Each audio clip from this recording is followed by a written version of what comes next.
This is page 3557 of Lord Mayhare, and we're within the chapter titled Three Incredible Weeks. The year is 1954. During the distribution, devotional songs were being sung. Rustum Kaka sang a few as well as did others. Crowds were milling everywhere, and there were so many present it was impossible to stop the distribution and proceed to the place where the poor were to be fed. In the early afternoon, Baba's right hand grew so tired he started giving out the sweets with his left hand. One of the Mandali asked him to rest. "This is my rest," Baba replied. Mehrawan Jasawala remembers. The crowd was tremendous, awesome. Baba was working furiously at giving out the prasad. Even after 10 minutes, one would get chest muscle cramps and pains doing what Baba was doing. It required tremendous exertion on his part. His coat was wet with sweat.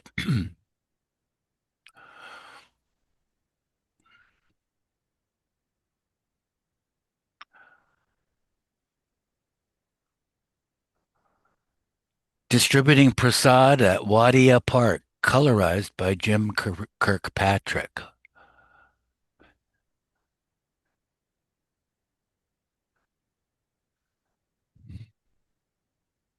Baba continued to give prasad until 3 o'clock that afternoon, when Sarosh again requested that he take part in the feeding of the masses. Despite the crowd's rush, Baba made all sit on the ground in an orderly fashion, and then with his hand on Gadge Maharaj's shoulder, he proceeded to another part of the park where the feeding would take place. Amidst acclamations of Baba's Jai, almost 20,000 people were served food. Seated on the ground, Baba himself partook of the meal.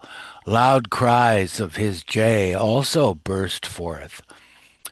Baba would quietly pass his food to Gadge Maharaj, and thus almost all of Baba's lunch was eaten by the saint.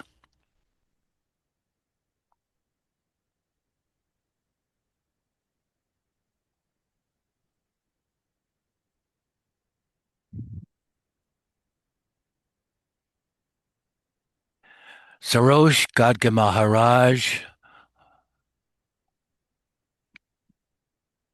I guess Sarosh is the standing person. Gadge Maharaj to Baba's right. Baba and Krishnaji behind Baba.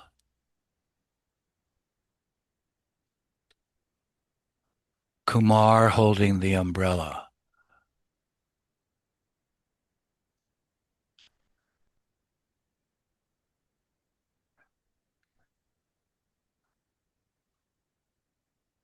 Within 15 minutes, Baba was back on the platform and resumed the distribution. The sweet melody of Sachidananda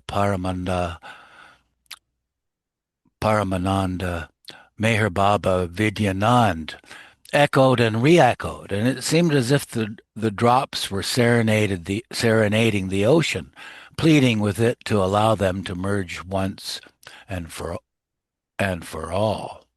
Side note says Vidyanand means the seventh plane or of the seventh plane. Vijnan Bhumika.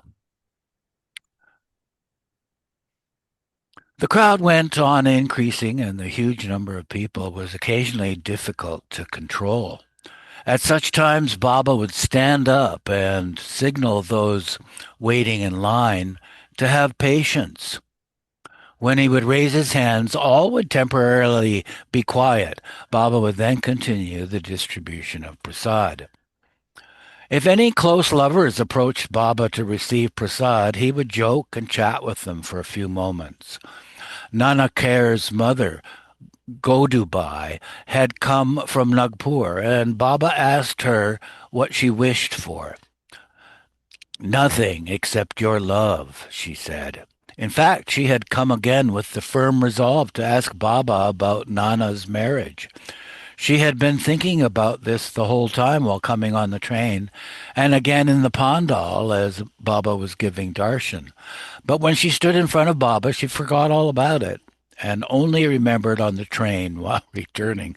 She now accepted that it was not Baba's wish that her son marry.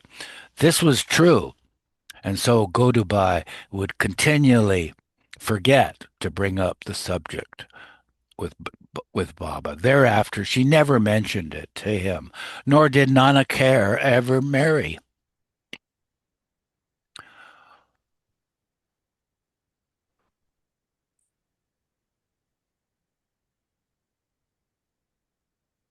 Yeah, Good. here we have Marvin reading now, folks.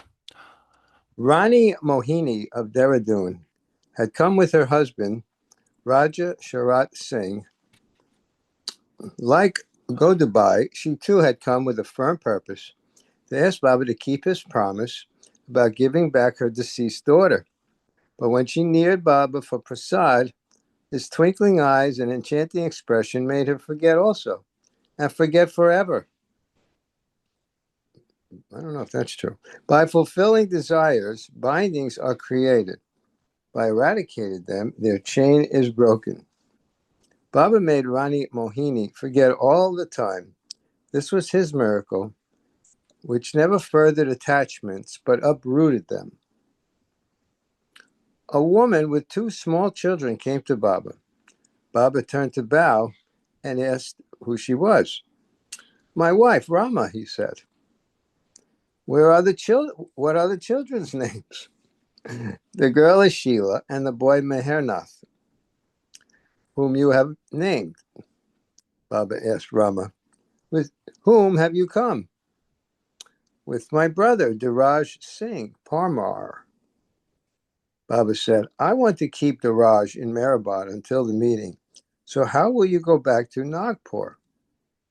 Rama was then residing with her parents in a village 100 miles from Nagpur. There are many here from Nagpur. Shirlekar, Godubai, Tara Pankraj, Ashakur, and others, Rama said. Baba, are you happy that Bao is staying with me? Very happy. I am also happy with you. Baba kissed Sheila and Mehernath, then asked Bao, have you talked with them yet? No, Baba, he replied. I am seeing them only now. Be with them for 5 minutes, and then let them go. Bao did so, and after which Rama returned to Pandoba's house in Ahmednagar with the other women from Nagpur. Shirlakar had brought the high must Kutawala from Nagpur. The must approached Baba, carrying an old rusty tin full of decaying rice. He held out the tin to Baba, who lovingly ate the rice.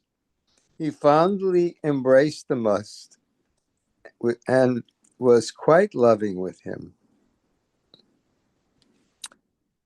Vibhuti had come to Ahmednagar with lovers from various villages, such as Kup Balwani. They entered the Pandal shouting Baba's Jai. It had taken them 2 days to reach Ahmednagar in a procession of bullock carts.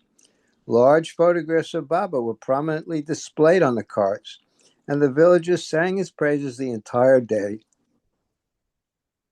The demonstration of their love reminded the Mandali of the Seonar and Hamapur lovers. Baba's women Mandali had never before been brought to a mass darshan program or appeared in public. But on this occasion, in the late afternoon, Baba allowed them to sit on the dais for 5 minutes. Baba continued to hand out prasad until 6 p.m. By this time, the crowds had increased so much that they were now uncontrollable. Confusion broke out. So Baba touched the remaining prasad, stood up, offered his salutations to the throng, and climbed upon the roof of Adi Chevrolet. The police and Mandali formed a cordon around the car, And as Baba saluted the people with folded hands, the car slowly drove out of Wadia Park. Thunderous acclamations rent the air.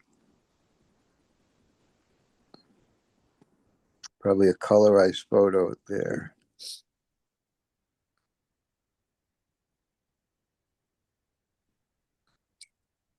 The Western men were tremendously impressed by the expression of love and reverence for Baba from the thousands who had attended.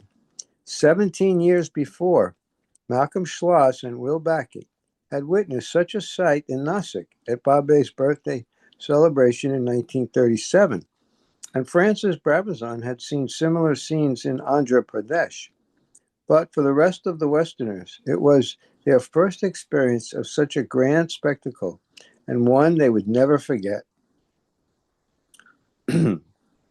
After Baba's departure, selected workers handed out the prasad to the crowd, and the singing of bhajans continued until 10 p.m. It was estimated almost 60,000 people were present at Wadia Park when the function ended. This was the first and last mass darshan Meher Baba ever gave in Ahmednagar. The next day, Monday, 13 September 1954, Gadgi Maharaj came to Merazad and told Baba, "You are the sun, and before you I am like a tiny oil lamp. Keep me at your doorstep. I will sweep here and serve you. I do not want anything else. You may give me only one bakri, millet chapati, per day, but keep me with you." God gave Maharaj placed Baba's hand on his head, begging, "The strain of the work is too much now. Relieve me. This will be the greatest reward." "I will call you to me very soon," Baba promised. Gadge Maharaj invited Baba to Pandharpur, and Baba accepted his invitation. Baba embraced Gadge Maharaj most lovingly, a truly touching sight, and Gadge Maharaj then departed. Baba remarked, "He is a real saint. Although he has a following of lakhs, several 100,000 people. See how humble he is. This humility is his greatness. That is why he is a saint. Through the knowledge of his sainthood, he knows who I am." On Tuesday, 14 September 54, Baba went to Upper Mehrabad early in the morning to meet the Western men. He took each in his love embrace and stated, "Today I am giving you my embrace, but do not expect it every day, else my chest will burst. My heart would not be able to stand it." Joseph Hamad Harb, 60, originally from Lebanon, had met Baba in America 2 years before. Here he vividly describes what it was like to be embraced by the God-man. "I cannot and I shall not ever forget the first time Baba embraced me within his loving arms.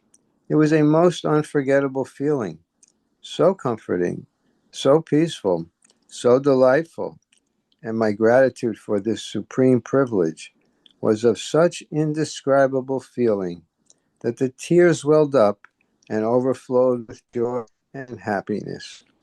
I loved him and didn't want to take my arms away from him.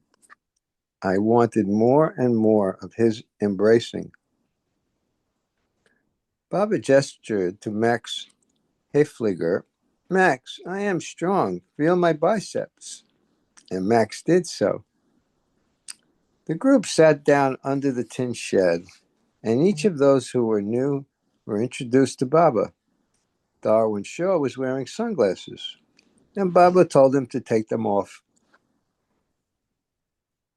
He embraced each man again, and then from his alphabet board began, quote unquote, speaking, which Erich read that day.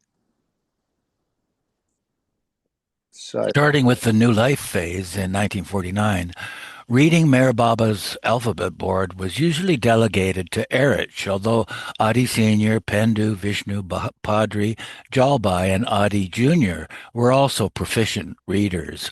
Among the women, Mani could read the alphabet board the best. End of side note. Which Erich read that day. Baba stated, "Today I have 3 points that I wish to convey to you. The first is that I want you to be completely natural and absolutely frank. If the food does not agree with you, say so. If there is anything you do not like, say so. If your health is not good, say so. Sarosh and Vilu are in charge here. Tell them if they can possibly change it, they will do so. If they cannot change it, they will say yes, and that will be that." Dr. Donkin, or Don, or Dr. Donkin, is in charge of your health. If you have any difficulty of any kind, tell him. You must take care to keep yourself in good health because the meetings on the 29th, on the 30th, will be very important, and you must be in good shape to absorb everything that will be given. The second point is this. While you are here, from now on until you leave, I want you to forget everything about Europe, America, Australia, and think only of Baba and what you are experiencing here. If you had only a glimpse of what I really am, you would forget yourself completely and be conscious only of God. So while you are here, try to forget Europe, America, Australia, and be conscious only of what you experience here. The third point is this. These meetings on the 29th and the 30th are very important. They will be the last meetings I will hold before I give up the body. There will be about 1,000 present from all over India, all workers for Baba. Everything I say will be spontaneous, and someone should take down every word because there will be no prepared text, and it will be vitally important. I will tell you why I am here, what I have done, and what I shall still do, and what will happen in 700 years. After all, you have all come a great distance to attend these meetings, and I want you to receive as much as you possibly can from them. Then, when they are over, I want you to go home as quickly and directly as possible so that you can carry with you still fresh what you have received. Baba then motioned to all to bring their hats, and he led them on a tour of Mehrabad Hill. He showed them the tomb, his tin cabin, and the graves of his lovers, narrating incidents as he went. From there, Baba took them down the hill, stopping once to ask Will Backett if the pace was too fast for him. As soon as Baba arrived at Lower Mehrabad, a bus carrying Andhra lovers drove up. Baba met them on the roadside, and as he was greeting them, Godavari Mai, Gigi, 14 Kanyas, and Yeshwant Rao arrived. They too touched Baba's feet. Baba remarked, "I alone am real." So I'll take a turn now. Baba led the Westerners and the Sakori group to his Jopti, table cabin, and Duni. When they came to the Duni, Vishnu narrated the incident of how the villagers had approached Baba for rain during a drought in the 1920s, and how after lighting the Duni, the rain had started. Baba remarked, "People call it a miracle, but it was only a coincidence. I will perform only one miracle. When I utter the word, it will be my one real miracle." Sending for Baba addressed the group. "I will tell you about him. He loves me so much that even in his sleep he shouts, 'Baba, Baba,' but he does not know it. He has left his wife and children behind and is, or has, an MA. but he is an absolute fool. After several other stories about life in the former Meherabad ashram were narrated, Baba took the Western men back up Meherabad Hill. He stopped on the way and gathered the men around him under a tree, tossing stones for them to catch. And the side note says Max Hefliger was one of the lucky ones to catch a stone thrown by Baba. He put it in his pocket and carried it with him for the rest of his life. As they continued up the hill, several times Baba bent down and picked up a couple of stones, which he threw into the fields. Fred Marks, Max, and Charles Purdom ran to collect them, but it was difficult to distinguish the ones thrown by Baba from the other rocks lying about. Max found one and gave it to Fred Marks. The Westerners would lag behind as Baba's pace was rapid, so he would stop, letting them catch up, and then proceed again. Along the way, he motioned to the Sakori women not to hurry. Reaching the hill, Baba showed Godavari Mai, Gigi, and the other Kanyas the Westerners' quarters, his tomb, and other spots, and remarked to Godavari, "I will come to Sakori with them all, the Westerners, one day soon." When Baba walked into the tomb, there was a dead sparrow lying on the stone floor. Baba gently took it in his hand, spelling on the board, "Lucky Sparrow."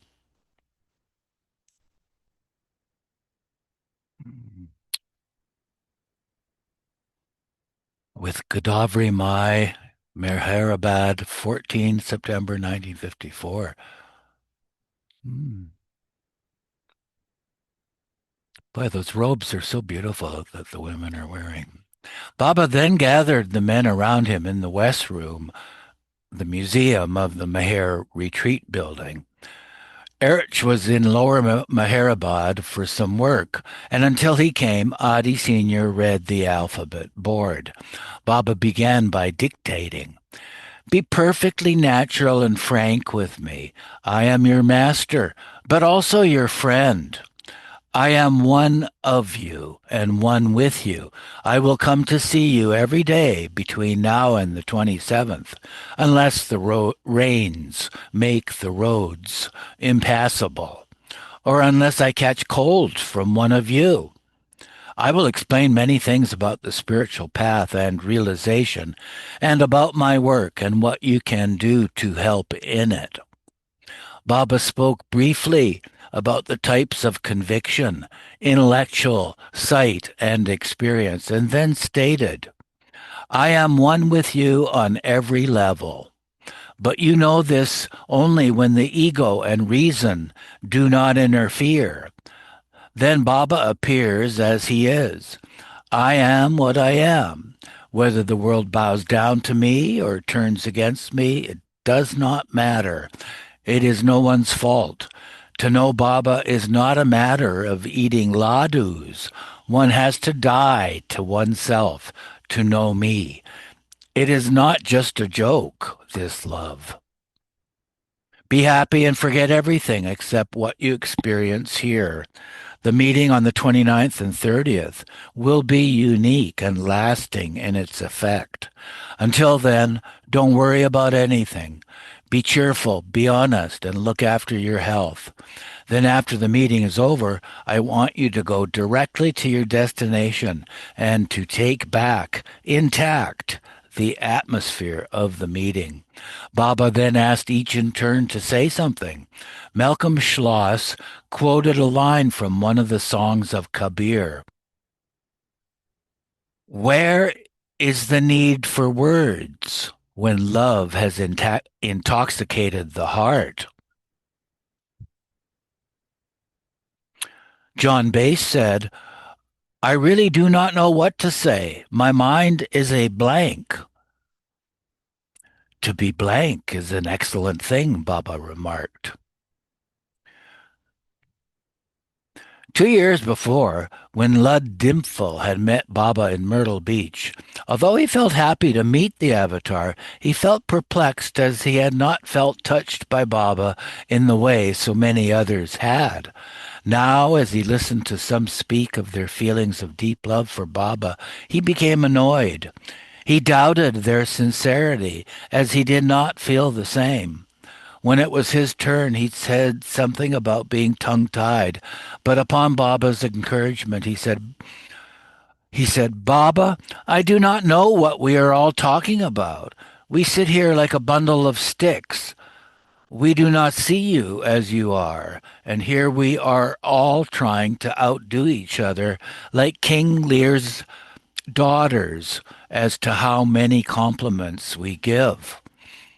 And the side note says, the play King Lear is a tragedy written by William Shakespeare. Baba smiled and stated, say I, not we.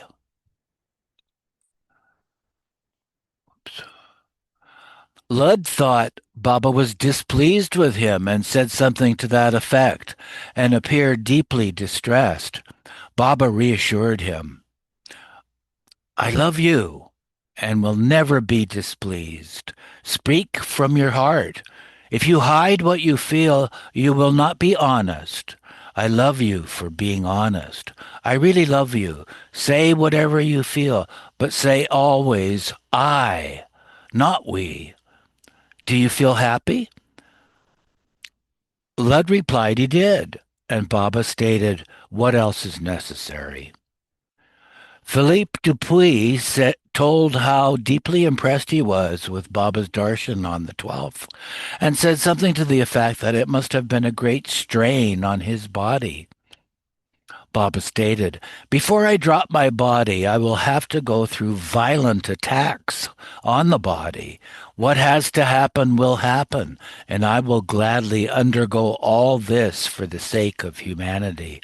My only happiness lies in making people understand, not through the mind, but through experience, that God alone is the beloved for whom we exist. In the meeting, I will make this clear as never before, and any of you who are strong enough to carry out the message will do my work. It is only for this meeting that I have called you. Joseph Harb said, it is a privilege and great joy to be here with Baba, and I hope I will be made a fit instrument to carry on your work. Fred Winterfeld said, when the heart is full, the mouth runs over, and I scarcely believe that I am really here. How can we attain to the love you describe?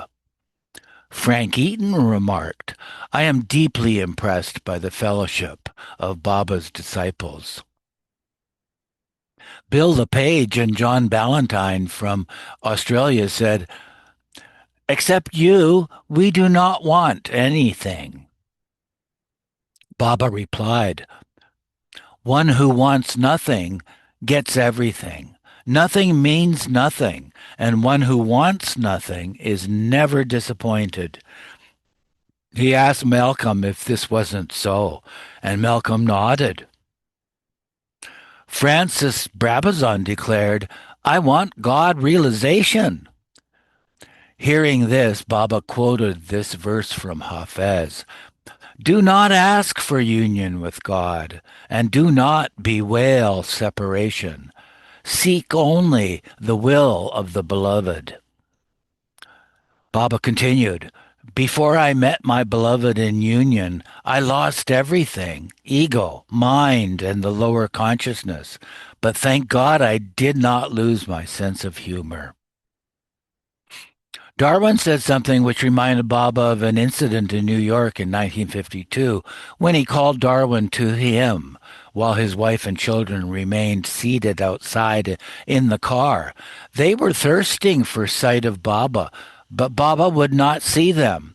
Finally, some days later, Baba met them, and so many days of great disappointment resulted in great joy. Fred Frey said, I am up in the clouds. Baba is what I had expected, and I feel warmed inwardly by Baba's people. It would make me most happy if I could carry Baba's love to America. Will Backett said, my heart has echoed everything that has already been said, and of course, I am blissfully happy to be with Baba. After having questioned each man, Baba last asked Max, Max, do you like me? Max replied, I don't understand anything about you. Sometimes I do, sometimes not. But I like your people, Sarosh, Mayurji, Nilu.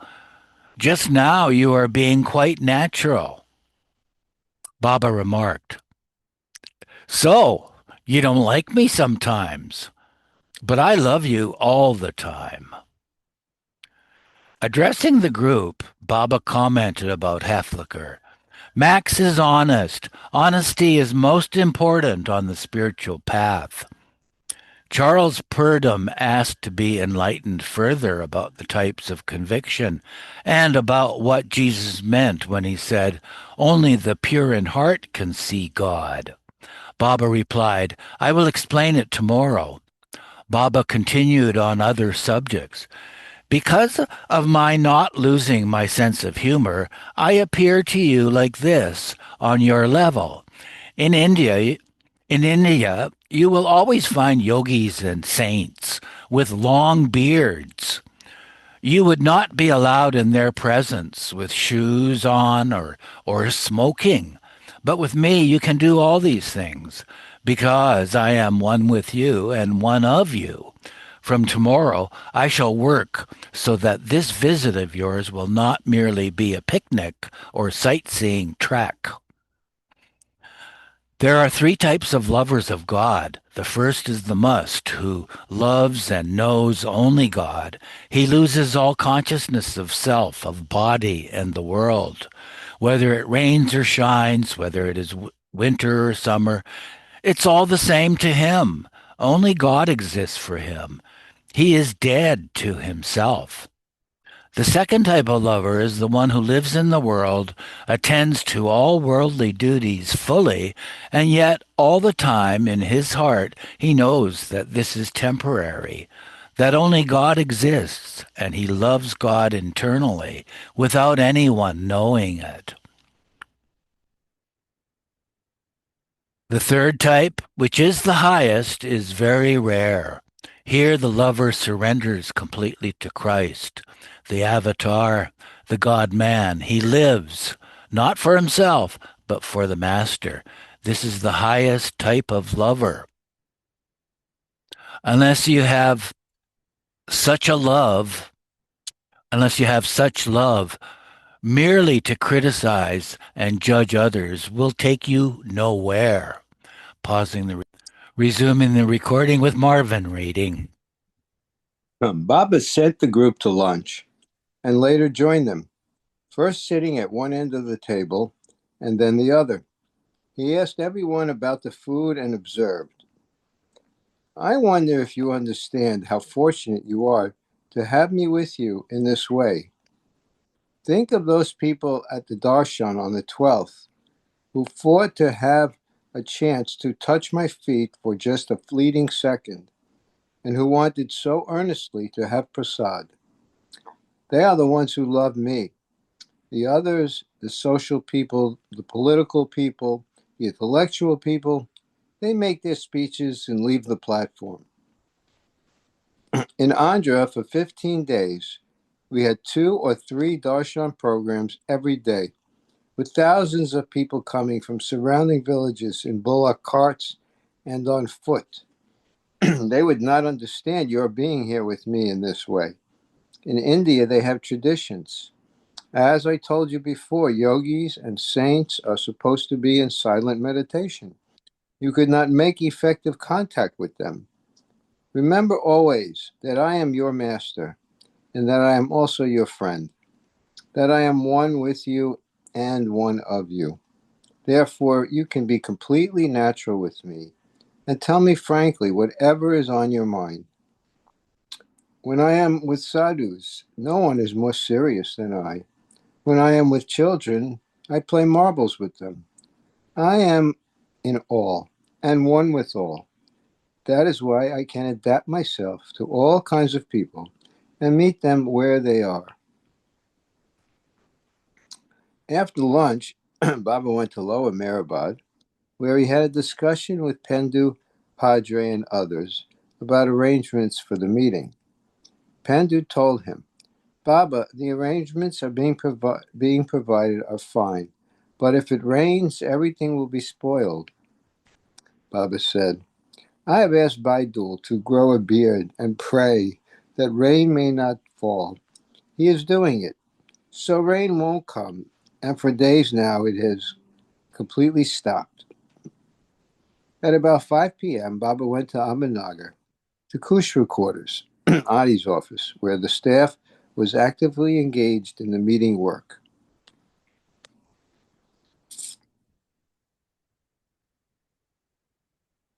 Much correspondence was arriving daily. Datu was the main worker in the office with Adi. Waman Padale handled the outside work of running errands, messages, etc. Ferrum working Boxwala had been staying at Akbar Press since the new life, and he too assisted in office work during especially busy times, and also translated some of Baba's English messages into Gujarati. Every day on Baba's way to and from Meherabad, he would visit Kushru quarters to meet Adi's mother Gulmai, his sisters Dali and Piroja, and those working there. Being estranged and living like a recluse, Dali would not come out to see Baba, but she would return to her room after seeing him from a distance. Or Baba would visit with her in private. Side note says, although Dolly appeared to be Must-like, she cooked and cared for her mother Gulmai and brother Adi. Baba also went to Akbar Press to visit the Sata and Damania families. They would stand by the road in the mornings and evenings, waiting for Baba's car to pass. On that particular day, the 14th, when Baba visited Kushru quarters, Rangoli, the Thade families, and others who had come from Pune to see him. Let me restate that one. On that particular day, the 14th, when Baba visited Kushru quarters, Rangoli, the Thade families, and others had come from Pune to see him. They had come for Baba's permission to marry, and Rangoli was the first to ask. Baba told him, we will consult the alphabet board. I will spin it, and if the letters land face up, marry. If not, then do not. Whatever the result will be, I let my decision. Whatever the result will be, my decision. Baba twirled his board, and the answer was that Rangoli should not marry. At that, the elders from Pune were afraid to ask and kept quiet. Rangoli wanted to wed Subhadra, but she loved Madhusudan. She had recovered from her illness and was now quite healthy. Rangoli understood Baba's decision and accepted it. He remained a lifelong bachelor. Baba returned to Meherabad on Wednesday, 15 September 54 at 9 a.m. He had individual Rosalie, you got to mute. Okay. He had individual interviews with the group of Western men until the afternoon. In his interview with Baba, Max Hefliger seemed troubled and confused, and spoke of things that had been disturbing him since he had been in India. At the time, the Swiss were generally very sober and undemonstrative. Displaying one's feelings or devotion was something that was simply not done. It was considered gauche and uncultivated. So, about the mass darshan at Wadia Park, for example, Max wrote to his wife Gisela, it was terrible. From time to time, the masses started moving. They were ready to run over anyone to get prasad. It gave me the impression of herds of human animals. Max also did not feel as devoted as he thought he should be to attend the upcoming meetings. Baba at first severely reproached him, saying, I am very disappointed in you. You are a first-class fool. But then Baba agreed that he should return immediately to Switzerland and arranged it so Max could leave Mehrabad the same evening for Bombay. Baba reassured him, Dear Max, whether you love me or not, you are mine and I will always love you. Nilu was instructed to accompany Max to Bombay. End of side note.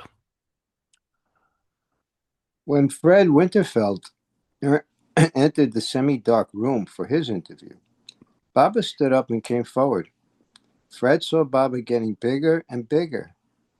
All the misdeeds and selfish acts he had done in his life suddenly rushed into his mind. He burst into tears and thought, here you are in front of Baba, the avatar, God, and you are crying like a baby. He criticized himself but could not stop.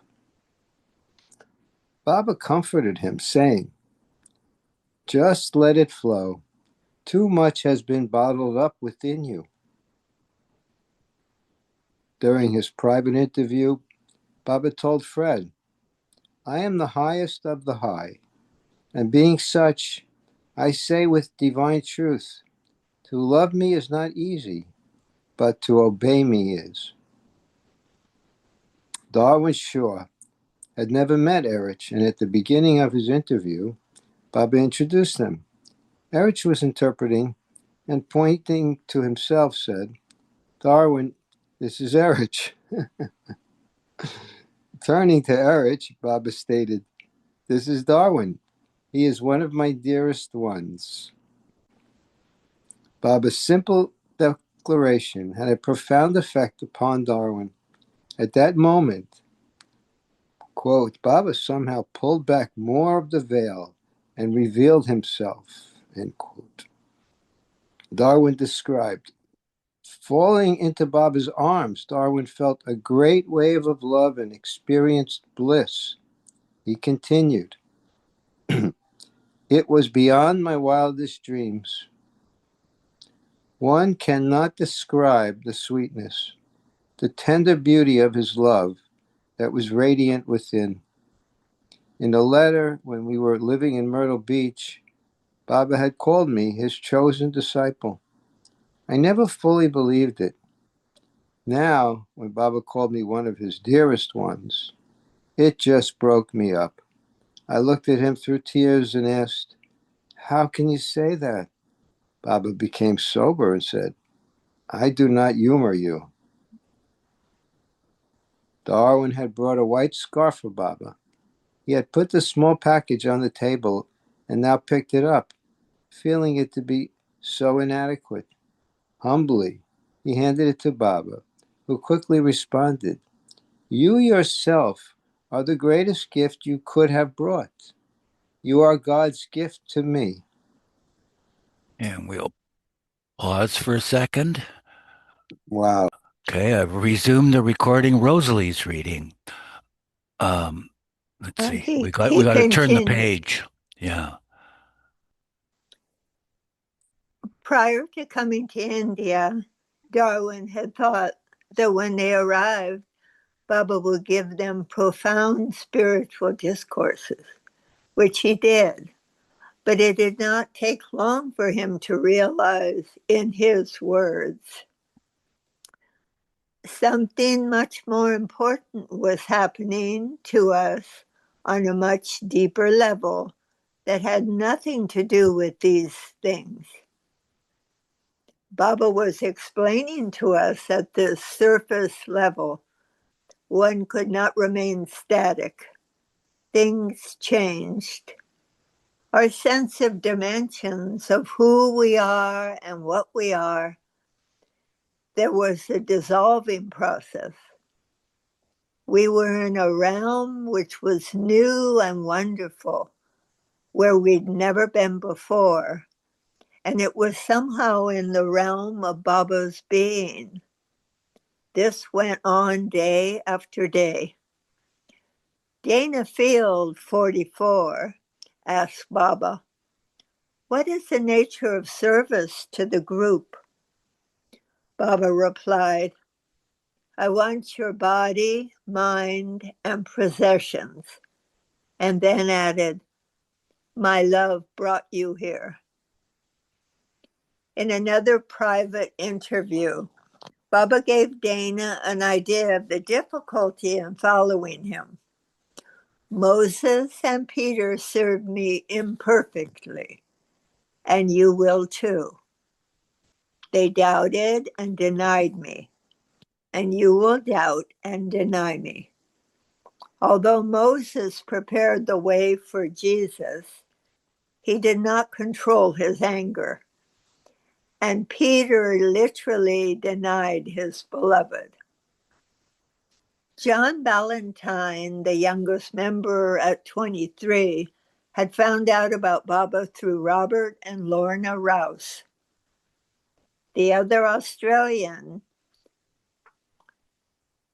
Bill LePage, it says William Ian LePage, 30, had found out about Baba in 1947 from the Australian Sufi leader Baron von Frankenberg, and had met Francis Brabazon a year later. Baba asked Bill, "Is there anything you wish to ask? Do you have any questions?" "Would you come to Australia, Baba?" he said. Baba looked at him quizzically, as if to say in Bill's words, "You blockhead," and then spelled, "Do you think I'm not already there?" Bill's question was his first and last. Once, when Baba was giving a discourse, his expression was so lovely that Bill thought, "I wish I could go on seeing Baba." Just then, Baba stated, "The discourse has stopped. Just look at me for 5 minutes." Bill LePage recounted about his time spent in India.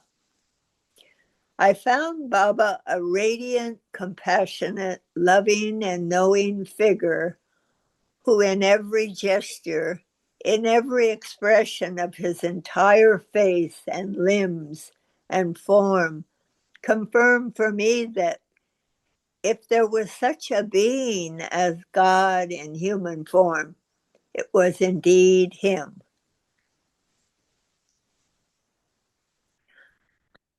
Baba invited the Westerners to come to Marazad the next morning, Thursday, 16 September 1954, where he introduced them to Kaikabad, Gustaji and Kaka, and also showed them the blue bus, the New Life caravan, the Manunash cabin, later Erich's room, and other rooms.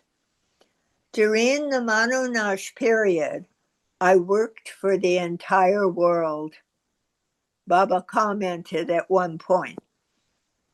While showing them the room he would sleep in during his seclusion at Marazad, Pendu's room, Baba asked Erich to narrate an incident that had taken place at the time.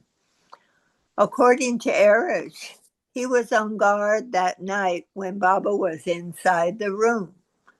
He had orders not to open the door unless Baba clapped, and if he did clap, to come immediately. Erich was sitting outside with a lantern and a flashlight. At 2 a.m., he saw a snake trying to slide under Baba's door. Erich pinned its tail with his flashlight. Just then, Baba clapped.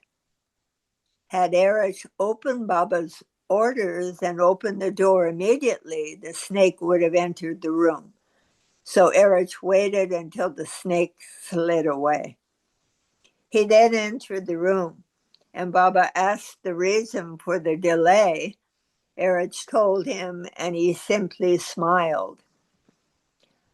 But, added Baba, I always say when there are conflicting orders, always obey the first order. The incident of Gustaji almost falling into the lake while on night watch at Girnar Mountain was also described. The Westerners were taken around the garden on the woman's side where Rano and Goher met them. They were shown the house and Baba's bedroom upstairs, and Baba took them up Seclusion Hill, where he pointed out the spot where the Mandali had stayed, and further up where he had done his work. While climbing the hill, again Baba would pick up and toss pebbles into the distance, and while descending, he did the same.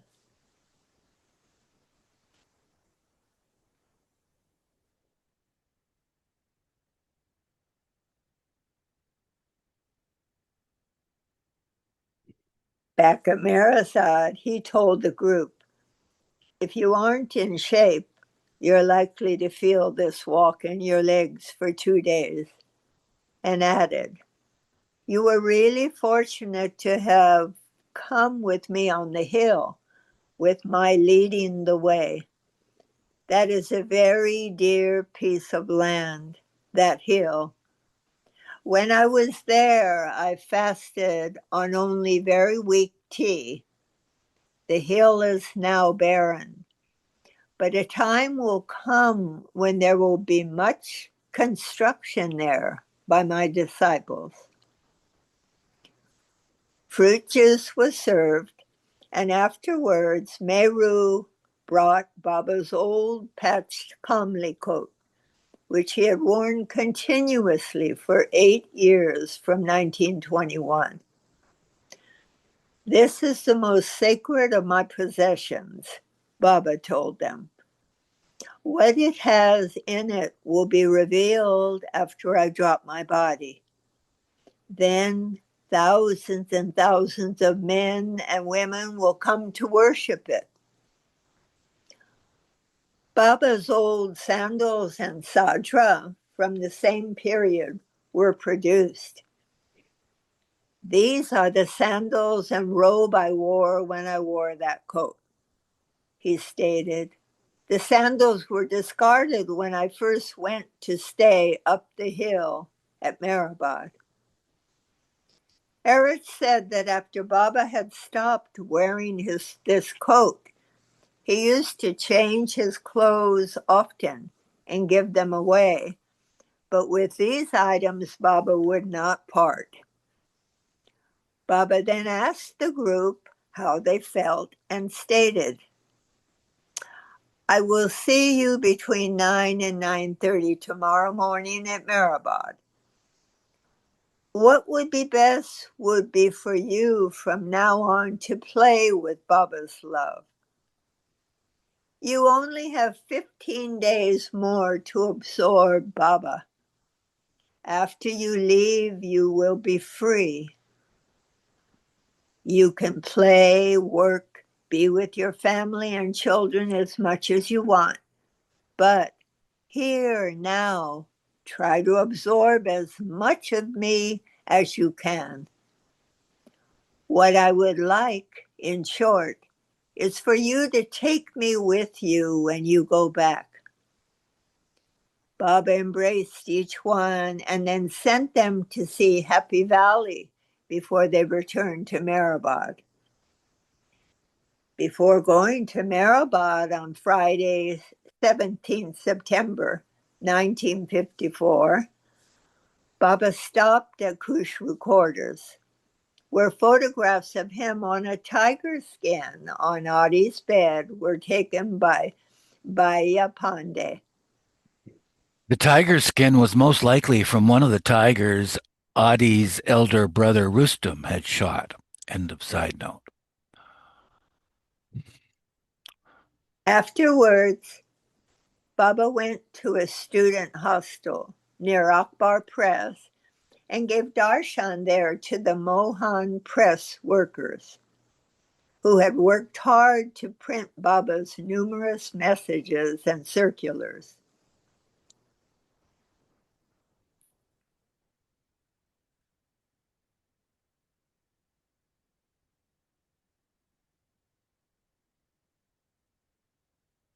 Baba arrived at Mehrabad at 9:20 a.m. At Upper Mehrabad, he informed the Western group, "On very special occasions, I hold prayer meetings with a few of my most intimate disciples. Today, I shall hold one of these meetings so that you all may be included." Baba had sent Max Hasliger back to Switzerland. Concerning him, Baba explained, "First, I want to tell you about Max. I got a note from Charles Purdom asking me if I would say something to explain his departure, for it has distressed him. In his interview with me, Max told me something very private, very personal, which we both promised not to disclose. He described his state of mind after meeting me 2 years ago. He told me he did not really want to come, but something had made him do so. He then said, 'And now, Baba, I leave it to you whether I should go immediately or wait till the meeting.' I told him to go. He felt very sad and cried, but I told him to go immediately to Switzerland. He will accordingly leave Bombay on the 22nd of September. He is a very fine man, and I love him very much. Today he sent me a telegram saying, 'Dear Baba, I humbly apologize for having disappointed you and ask your forgiveness.' I cabled in reply, 'Don't worry, my love and blessings.' This I tell you because dear Purdom wanted to know why he left." The side note says, on 17 September 1954, Baba sent Max the second telegram, which read, "I happily accept your surrenderance, forgiving and forgetting everything. I now order you, as my wish and will, that you leave straight for Switzerland, taking Baba's love with you, and knowing that from now on you are Baba's and Baba is yours." Nilu was instructed to write Max from Baba, "You are mine, and whether you remember me daily or not, my love will always follow you." At Meherazad, when Baba informed the women about Max's early departure, Mani remarked, "Poor Max, he must feel so sad and empty." Baba replied, "On the contrary, Max came empty. He returns full." End of side note. The Westerners then accompanied Baba to Lower Mehrabad for the prayers. Baba sat in his chair in the hall, with the Westerners on the floor around him. All the doors and windows were shut. Baba called Kaikobad, and together they went to the other end of the hall, where they washed their face and hands. Standing in front of the large oil portrait of Baba, the avatar done by Rano, they began to pray. Kaikobad chanted the words as Baba swayed in accompaniment. After the prayer, Baba washed his hands again and placed his hands over Kaikobad. Kaikobad touched Baba's forehead, his own, and then Baba's again. Baba touched the ground. Next came the Muslim prayer. Baba called for a cloth, which was spread on the floor in front of his painting, and a red scarf with which he covered his head. He and Alaba then stood on the cloth facing Mecca. Alaba said the prayer, during which Baba's fingers continuously moved. Several times, Alaba raised his arms, bowed, kneeled, and prostrated himself. After this, Nilu and Vishnu chanted the Hindu prayer in Sanskrit, standing next to Baba, facing his portrait. Erich, holding Don's hand, recited passages from the Bible. At the end of each prayer, Baba would touch the ground and offer obeisance to his own portrait. After that, Baba asked Don to go out and wash his hands. Baba paced up and down until he returned. Don read the prayer of repentance, and at its conclusion, Baba touched his forehead, then the floor, and bowed to his picture. Baba ordered the doors and windows opened. Resuming his seat, he explained to the Westerners, "Today you have joined God praying to God. I and God are one. Now go up the hill." The Western men were deeply moved by this simple ceremony. As Dana Field later wrote, it was a very impressive ceremony without priest or temples.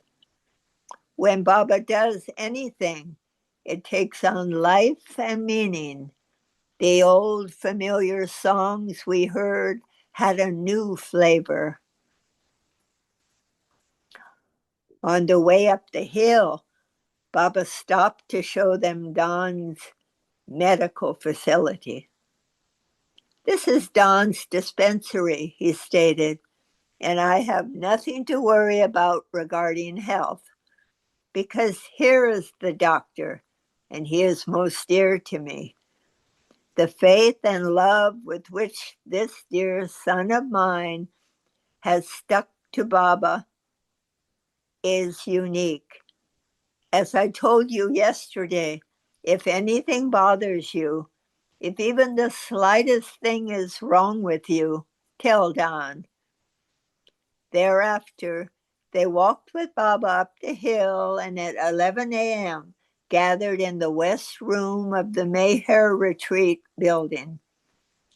Ranu had accompanied Baba from Merazad and showed them the 10 circles painting and another one entitled The Beloved, both done by her.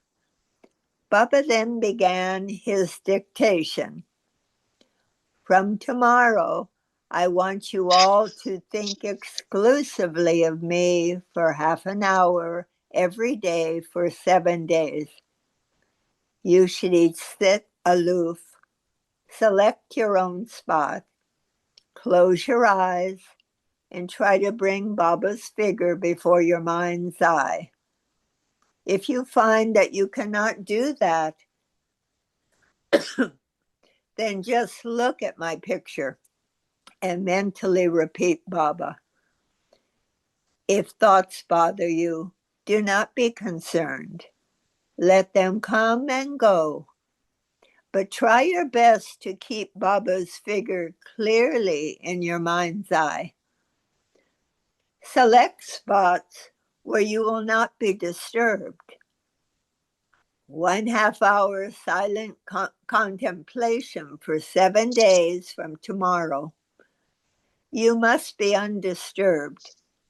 I want you to do this wholeheartedly from 9 to 9:30 daily on the 18th, 19th, 21st, 22nd, 23rd, 24th, and 25th. From the 26th, I shall not be available as I have many things to attend to for the meetings. Calling Savak, Baba ordered him to make certain that the men were undisturbed during this half-hour meditation. Pointing at their hearts, he stated, "Do it wholeheartedly, so that I may feel it here," pointing to his own heart. Changing the subject, Baba stated, "I will give only points today. No explanations. Tomorrow, if time permits, I will explain about God and the universe, reality and illusion, the one and the many, substance and shadow, everything and nothing, knowledge and ignorance, and the gap between the 7 descents and the 7 ascents. Christ and his inner circle and the Christian mystics all stressed purity of the heart. Muhammad and his imams also stressed purity of heart. So did Zoroaster and the Magi. So did Krishna and his companions and the Vedantists. Thank you. We'll pick up here next week.